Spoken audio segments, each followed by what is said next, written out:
When a local car company allegedly drove off with some of its customers' money, they didn't get mad, they called Team 10. Investigator Melissa Masiha is live in the newsroom with what airport car rental told her when she questioned them about the complaints.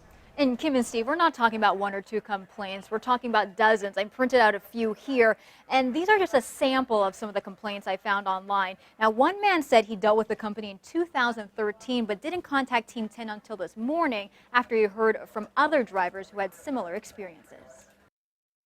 Alexander was a naval officer stationed in Coronado. He rented a car from Airport Car Rental on India Street when his personal car needed maintenance. Literally, the only reason I needed the car was to go over the bridge and back. He rented the car for a week, but when he returned it, The guy looked at the car and he's like, man, there's tons of scratches on this thing.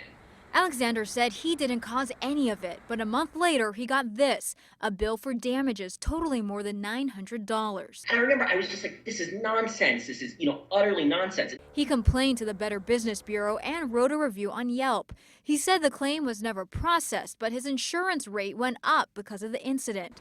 This happened in 2013, so I asked, why now? And it just seemed ridiculous, and it seemed really unjust, and it seemed unfair. Alexander isn't the only one. Several people have complained about the company. On Yelp, numerous people wrote the company didn't return their deposit. On the BBB's website, Airport Car Rental received an F rating. This person said she also didn't get her deposit back and was hung up on several times when she called. I just had never really been cheated in that way. And I'm from New York City. I mean, I've dealt with people over the years. Nobody from the company agreed to do an on-camera interview. A manager named Frank told me over the phone charges are justified. I asked about the negative reviews. He said anyone can post a review whether it's true or not. Alexander said even though he ultimately didn't pay the large bill, he learned a valuable lesson. I think that you really, really need to photograph everything beforehand. I think that you really need to do your research. And the manager also told me people can call him if they feel like they're owed money, but some people I talked to said they tried and it didn't help at all. The BBB encourages everyone to read the fine print because they say oftentimes unethical companies will try to hide fees in the details of that contract.